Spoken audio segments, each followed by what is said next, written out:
Halo sahabat, selamat datang di podcast Ewa Menyapa. Saya Pipit Setiawati. Pada kesempatan kali ini saya ditemani oleh Dr. Gigi Sari, spesialis ortodonsi. Selamat datang, Dok. Selamat datang Mbak Pipit, gimana kabarnya? Baik. Alhamdulillah. Iya, Dok. Silahkan, Dok, dokter memperkenalkan diri. Ya, selamat siang. Wahyuni Diah Parmasari, spesialis ortodonsi, dan saya bertugas di Poliklinik Gigi di Ewa Pangalila. Salam kenal semuanya. Ya, baik. Terima kasih, dokter. Pada kesempatan ini kita akan membahas tentang behel. Nah, itu sebuah kebutuhan atau untuk yang tren saat ini ya, untuk kepentingan fashion. Oke, baik. Sebelumnya kita bicara dulu tentang apa sih perawatan ortodonsi ya teman-teman ya Mbak Pipit. Mungkin selayang pandang untuk perawatan ortodonsi itu sendiri itu adalah suatu perawatan yang untuk merapikan gigi-gigi atas dengan bawah. Jadi kita spesialis orto itu bertugas untuk menyelaraskan atau mengharmonisasikan lengkung rahang atas dan lengkung rahang bawah, seperti itu Mbak Pipit. Iya, Dok. Ya. Kemudian untuk waktu yang tepat pada saat kita mau melakukan perawatan orto itu kapan ya, dokter? Ya, biasanya pasien itu datang dengan kebutuhan masing-masing ya Mbak Pipit. Jadi kadang tuh pasien datang dengan problematika dia giginya memang nyuwun sewu maju umpamanya atau berdesakan umpamanya. Itu dia merasa tidak nyaman itu mungkin sudah dewasa atau malah masih anak-anak sudah merasa tidak nyaman. Jadi kalau ditanya kapan waktu yang tepat, itu biasanya kalau kami merawat itu setidaknya 4 gigi seri depan itu sudah erupsi sempurna atau tumbuh dengan sempurna. Nah, selanjutnya akan bisa dirawat orto atau perawatan behel sejalannya dengan waktu, gitu Mbak Riti. Jadi harus menunggu minimal ya, dokter ya? Ya, minimal adalah 4 gigi seri yang depan itu tumbuh sempurna dulu dengan cara foto ronsen. Jadi kita sebelum perawatannya pun itu pasien diindikasikan untuk foto ronsen terlebih dahulu. Kita cek semuanya kondisi giginya, entah itu ada atau tidaknya benih atau mungkin ada kelebihan benih dan lain sebagainya, baru kita analisa. Setelah itu kita melakukan rencana perawatan lebih lanjut seperti itu. Kemudian bagaimana, Dok? Itu kan di masa-masa pertumbuhan gigi anak ya ke arah gigi dewasa atau gigi permanen. Jika orang dewasa ingin perawatan orto, bagaimana? Itu apa saja yang perlu dipertimbangkan? Oh gitu, baik. Jadi kalau semuanya sudah dewasa, ya kita analisis dulu ya. Jadi per kasusnya seperti apa. Umpama nih memang giginya maju atau tongos, itu biasanya memang ada gigi yang dicabut Mbak Pipit. Jadi saya contohkan ya, di sini ada pantung. Jadi nanti kalau semuanya gigi tongos itu memang ada gigi yang diindikasikan untuk dicabut. Biasanya ada 4 gigi. Biasanya pasien tanya, kok banyak sekali dok? Ya, karena kita memerlukan tempat untuk gigi-gigi yang maju itu mundur ke belakang seperti itu. Jadi untuk pergerakan giginya betul, ya, dokter ya? Betul. Kalau masih masa pergantian, kita kenal dengan serial extraction. Jadi kalau semuanya masa pertumbuhan itu kita lebih hati-hati. Kenapa? Karena dia masih ada masa bertumbuh. Nah, ini juga menjadi perhatian kita sebagai ortodontis. Jadi kalau semuanya dia perlu dilakukan pencabutan, kita cabut dulu yang sulung.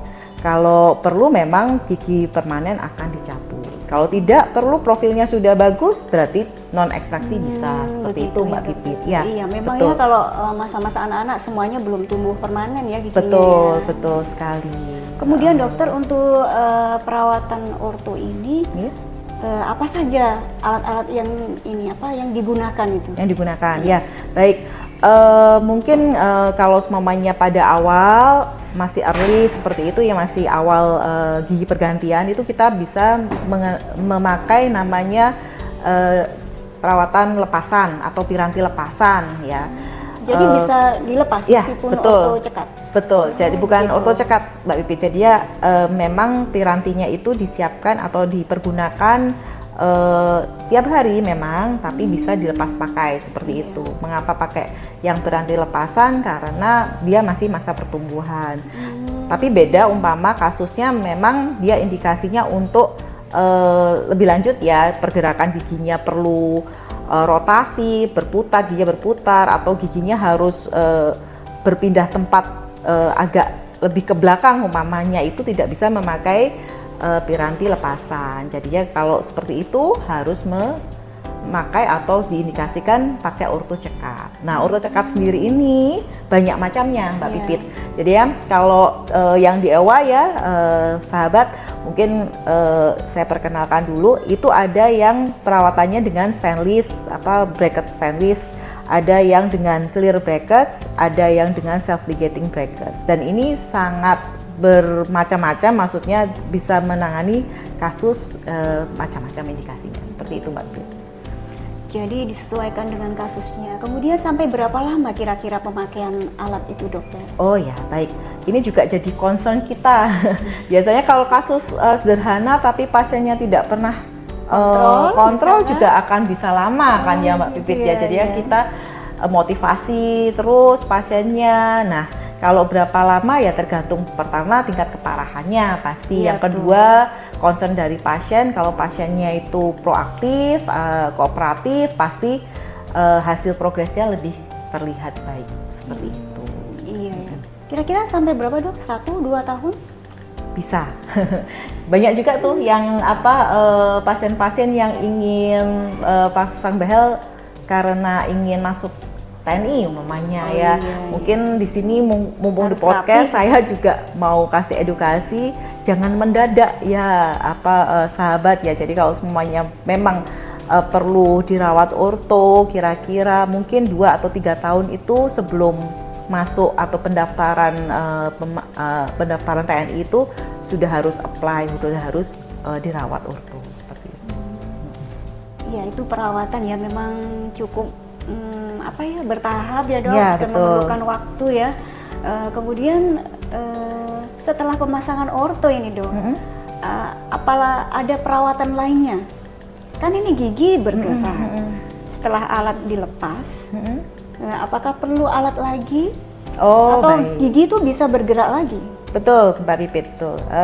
Jadinya kalau perawatan orto itu kalau di awal ya, itu perawatan terakhir dalam arti umpama pasiennya perlu pencabutan atau perlu pembersihan karang gigi, itu di awal sebelum dilakukan pemasangan orto itu sudah harus beres semua, sudah harus bersih semua. Tetapi jika sudah selesai perawatan orto itu dinilai ortodontisnya, oh udah selesai nih, kita copot. Nah setelah itu biasanya memang ada yang namanya piranti retainer. Jadi retainer itu kalau saya bilangnya sama pasien itu dalam tanda kutip seperti perawatan disapeh. Sapeh itu apa ya? Antara dia dipegang atau tidak nih giginya. Jadi dia memberi kesempatan tulang-tulang penyangga dari gigi-gigi yang tadi digerakkan itu mature dulu atau terjadi pematangan dulu, harus kuat dulu tulangnya. Nah baru setelah itu peranti retainer tadi bisa dilepas sama sekali. Kira-kira sampai berapa? Apa butuh 1 tahun atau lebih, Dok? Seperti itu? Ya, biasanya minimal memang 1 tahun, Mbak Pipit. Tapi kalau kasus-kasus yang parah, mungkin saya sarankan agak lama. Mungkin atau seumur hidup juga bisa. Wah, gitu ya. Jadi ini cukup memberikan ya, membutuhkan konsen dari pasiennya sendiri. Betul. Harus lebih telaten ya, betul. agar mungkin gigi yang sudah rapi tidak kembali lagi seperti betul, semula. Mbak Pipit. Jadinya memang harus lagi. komitmen juga ya kalau pakai perawatan orto ini, kerjasama antara pasien dengan dokter ini harus kompak istilahnya seperti itu. Iya, dokter. Ya. Kemudian orto ini kan juga menarik ya di kalangan anak muda ya. Betul sekali. Pandangan dokter sebagai seorang ortodontis, bagaimana ini? Tren behel, apakah memang untuk memenuhi kebutuhan yang sesuai indikasi perawatan orto atau hanya untuk tren fashion aja? Gimana itu, Dok? Oke, baik. Kalau bicara tentang tren, berarti kan sudah ada minat ya, atau istilahnya untuk awareness lah. Masyarakat itu udah mulai peduli dengan perawatan gigi seperti itu. Bagus, tetapi harus dilengkapi atau didukung dengan edukasi yang baik. Jangan sampai hanya sekedar tren dalam arti ikut-ikutan, tapi tidak memperhatikan kesehatan si gigi itu sendiri, Mbak Pipit, gitu. Kalau menurut saya baik, tetapi harus disertai dengan perawatan yang betulan, karena kita ini bukan hanya estetik ya Mbak Pipit, tapi Iya, betul, Dok. yang namanya gigi itu bukan hanya strukturnya rapi, juga kita melihat jaringan penyangganya, terus fungsinya dan lain sebagainya. Iya, Dok. Gitu, Mbak. Saya pernah ya, ada nih salah satu teman saya. Saya pasang orto, tapi beli alatnya di mana? Di Shopee. Di Shopee. Itu bagaimana itu, Dok? Kan bukannya kalau mau pasang orto tadi kan ada tahapan-tahapan, Betul, mungkin betul. dipaskan dulu. Betul. Perlu apa, Dok? Mungkin Ya. cetak mungkin ya. Betul. Bagaimana itu, Dok? Ya, jadi memang sebaiknya jika sahabat ingin pasang behel dikonsultasikan dengan spesialis ortodonsi ya, karena kami ini melihat sebuah case itu tidak hanya secara klinis, kita juga menyarankan pasien untuk foto ronsen terlebih dahulu untuk melihat profil pasien, terus bagaimana kesehatan jaringan penyangga giginya. Nah, setelah itu kalau kita sudah lihat secara holistik ya kasusnya, baru kita berani untuk memutuskan pasien ini diindikasikan dengan perawatan apa, seperti itu Mbak. Ya. Membutuhkan apa saja itu kita lihat di awal diagnosis seperti itu. Iya. Itu yang nggak boleh miss. Iya, gitu jadi ya jangan sampai salah ya sahabat, karena pembelian alat-alat ortodonsi mungkin di marketplace itu juga sangat tidak disarankan, karena memang harus perlu dengan konsultasi dulu harus dengan dokter istilahnya spesialis. ilmunya adalah Mbak Pipit, jadi Iya, harus dokter. dengan basic science yang baik gitu. Jadi untuk ortodonsi perawatan ini tuh dilakukan seharusnya untuk apa ya? Bila mana orto ini dilaksanakan untuk menjadi sebuah kebutuhan. Baik. Jadi orto ini juga unik ya. Jadi ya tidak akan selesai. Maksudnya karena sebenarnya kayak Mbak Pipit, saya, terus siapa saja itu berbeda-beda malokusinya pasti ya. Ada yang tingkat ringan, ada yang sedang, sampai yang parah. Jadi kalau menurut saya kembali lagi jika memang merasa kurang nyaman itu dalam arti seperti ini ya. Kadang makan sudah klik nyari sendi di sebelah sini umpamanya ya, atau ada secara estetik nyakil umpamanya gigitan terbalik gitu ya, atau tongos. Nah, ini sudah menjadi sebuah kebutuhan, atau berdesakan ya. Itu. Jadi ya kita membangun awareness bersama ya, entah itu untuk keluarga kita, teman kita, anak-anak kita, untuk lebih memperhatikan kesehatan gigi saja. Karena jangka panjangnya banyak Mbak Pit kalau nggak dirawat lebih lanjut. Oklusi itu sendiri. Seperti gigi yang berdesakan ya, mungkin saja di situ bisa menjadi retensi atau makanan mudah terselip di situ ya dokter ya. Jadi menimbulkan mungkin dampaknya jadi lubang gigi kalau susah dibersihkan gitu ya. Jadi bukan sebatas hanya berdesakan atau tongos atau gigi nyakil saja, tapi dampak sekuensnya itu panjang. Seperti giginya gampang kotor, karang giginya gampang menumpuk ya. Kemudian kalau semua karang giginya sudah menumpuk, giginya goyang dan lain sebagainya.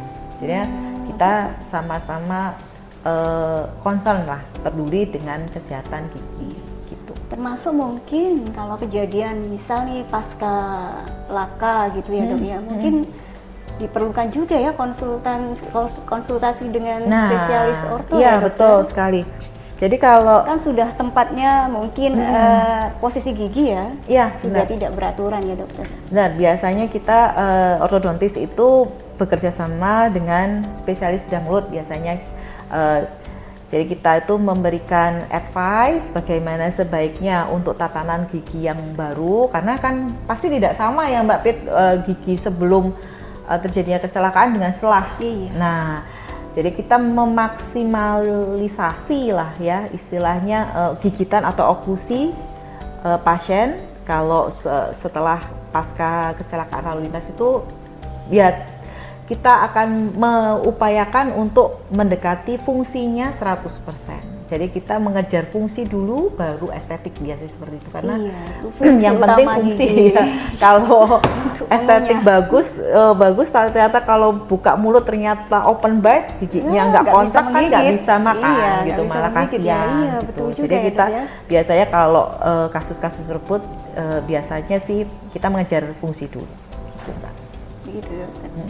Kemudian dok, misalkan Ya. ada pasien dewasa, usia dewasa ya, misal usia 40 ke atas gitu, kalau ingin pasang orto, misal dia punya penyakit sistemik atau penyakit yang sudah diderita ya, misal diabetes, ya. Tapi yang bersangkutan ingin Pasang perawatan orto. orto, Ya. bagaimana itu dok? Baik, kalau semamanya pasien-pasien dengan penyakit sistemik itu biasanya kita konsulkan dulu Mbak Pit ke penyakit dalam, spesialis penyakit dalam. Jika memang disituasikan aman, gula darahnya atau ada apa istilahnya indikasi pasiennya minum obat anti diabetes, ya distabilkan dulu. Kemudian kita minta pasiennya untuk foto ronsen. Jadi kalau semuanya di foto ronsen itu terlihat defek atau kerusakan tulangnya tidak terlalu parah, itu bisa kita Masih lakukan. ya. Tapi kalau semuanya tidak memungkinkan, takutnya nanti perawatan orto ini malah memberikan overforce, jadi giginya malah bisa goyang seperti itu. Malah gitu ya? Ya, jadi kalau semuanya memang sudah under control ya, diabetesnya sudah stabil, pasiennya juga tidak ada masalah, ronsen fotonya oke, jaringan penyanggiannya masih dinyatakan aman, boleh dilakukan tindakan. Gitu. Jadi masih ada kesempatan ya? Ya, masih bisa cantik. Gitu ya. Iya, mungkin maksudnya seperti itu ya dokter ya. Kadang pasien itu kurang mempertimbangkan fungsi dulu, Ya, betul. estetikanya dulu. Betul. Meskipun nggak apa-apa, misalkan mengunyah itu agak kesulitan, tapi yang lebih penting memang fungsi dulu. Betul. Fungsi dulu baru kita estetik itu ya memang prioritas. Cuman kalau cantik tapi ternyata nggak kontak giginya atas sama bawah kan nggak bisa makan, Mbak. Nah, itu cantik tapi tersiksa dok. Iya, benar sekali. Iya, dokter. Mungkin ada lagi dok selain dari yang saya tanyakan tadi, mungkin ada tambahan untuk perawatan orto? Baik, untuk sahabat, mungkin saya pada kesempatan kali ini juga sembari mempromosikan bahwa di Rumah Sakit Ewa Pangalila kita di Poliklinik Giginya ya Mbak Pit ya, Iya, dok. sudah ada spesialis ortodonsi, dan monggo jika ada keluhan atau ingin berkonsultasi dengan saya bisa menghubungi admin dari Rumah Sakit Ewa. Terima kasih. Terima kasih dokter Ya, sama-sama. atas sharing ilmunya. Ya. Semoga bermanfaat untuk kita dan untuk para sahabat Ewa ya tentunya.